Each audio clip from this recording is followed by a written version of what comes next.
Hi guys, are you planning to travel from Sweden to India and India to Sweden during Corona and confused about the documentation, confused about the RT-PCR, quarantine protocols, or any other regulations, which flight to catch, and so on and so forth? So I am here for your rescue. My name is Pranali, and recently I have traveled from Sweden to India and India to Sweden multiple times. Yes, during Corona period, I have traveled multiple times, and I am here to share my experience that can help you to plan your journey. So let's get started. First thing is airlines, which airlines to book. There are multiple airlines, multiple routes to travel. First thing I would suggest every traveler, every passenger is please book your ticket directly on the company's airlines website. Do not go for the third party. Why I'm saying this, when you have any last minute cancellation, it's very difficult to get your money back from the third party. You have to chase the third party, you have to chase the airlines, you don't know whom to chase, where to chase. When you do direct booking, you are just doing a tie-up with the company's airlines, so it's easy for you to get your money back. So it's my humble request, whichever destination you go, all the travelers, all the passengers, please ensure that you do your booking through directly company's website, airlines website. Do not go to third party. Second thing is, which are the routes available? There are multiple routes available. First is Qatar. It's Sweden to Qatar, Doha airport. Qatar to India, vice versa. Second option is your Emirates Airlines. Emirates Airlines is you go Sweden to Dubai, Dubai to India. Third option is your KLM Airlines. KLM Airlines will take you from Sweden to Amsterdam, Amsterdam to India, vice versa. Fourth option is Lufthansa, which I traveled from. Lufthansa will take you from India to Frankfurt, Frankfurt to Sweden, vice versa. So I would suggest you to go through Emirates or Qatar. Why? When I travel from Lufthansa, I travel multiple times from Lufthansa. From India to Frankfurt, the flight hours is 8 to 9 hours. I was sitting at one place for 8 to 9 hours. It was really troublesome. My body was paining, my legs were paining. Plus the kids in my flights were crying. I could not sleep. So it was little hassle. It was little troublesome for me to land here in Sweden after having this journey.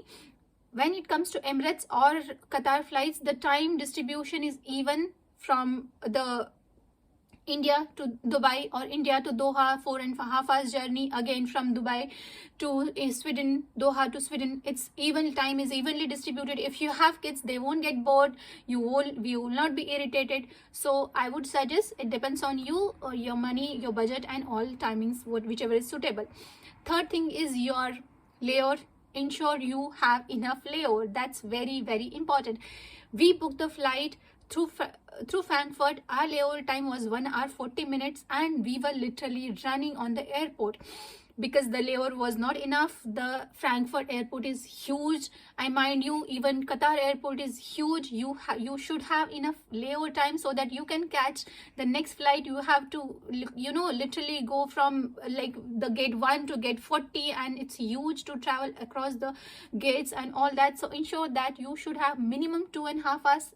Anything above 2.5 hours is good enough, good layover time. Anything below that is not.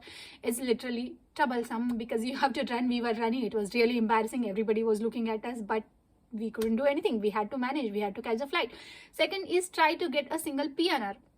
When you get the single PNR, you go to your first airport, like first boarding. We did our first boarding at Sweden, and our luggage was been directly given to us, directly delivered to us at the India airport. We, in between at the transit airport, we don't have to do again the check-in, check-out, again the same thing. We didn't have to do the same thing at the transit airport. So you try to get the single PNR. It's easy. It's airline's responsibility that they deliver you and your luggage at the destination. So you try to go for the single PNR.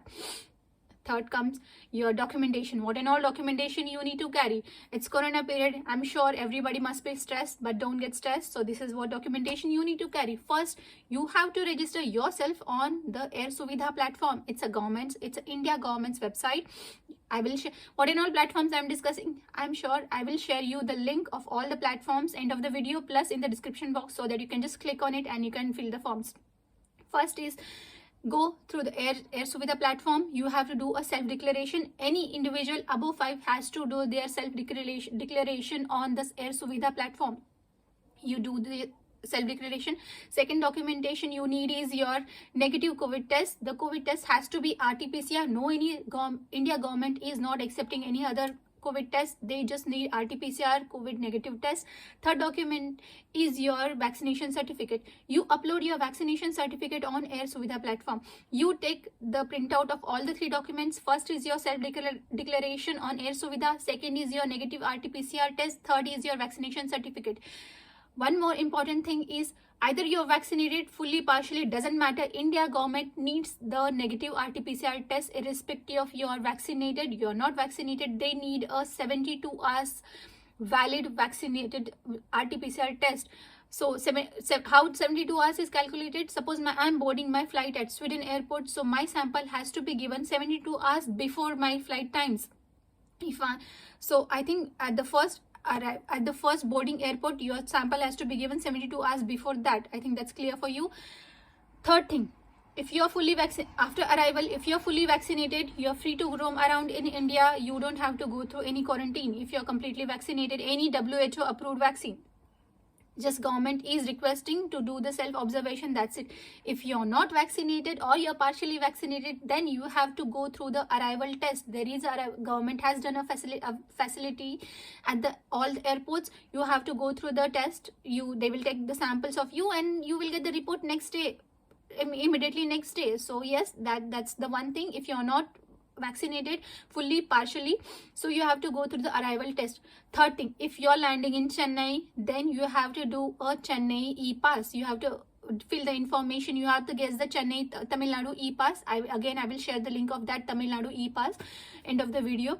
Fourth thing is, if you're landing in Kerala, yes, you have to do one more self-declaration on Kerala government's website. I will upload the document of the same in the description box below. When you're traveling back to Sweden, it's pretty easy. If you have vaccination certificate, any WHO approved vaccine, easy. You don't have to do any RT-PCR, any COVID-19 negative test or something like that. You just show your vaccination certificate to the airport authority, you're good to go ahead. If you're not vaccinated, you have to take the COVID-19 test, and you can go for the RT-PCR test, you can go for the TMA test, you can go for the antigen test, or you can go for the LAMP test. Only RT-PCR is not compulsory. You can go any of these four tests. It's for the European government has allowed any of these four tests. If you are negative, you are good to travel. But antibody test is not allowed. I'm repeating again, antigen test is allowed, antibody test is not allowed.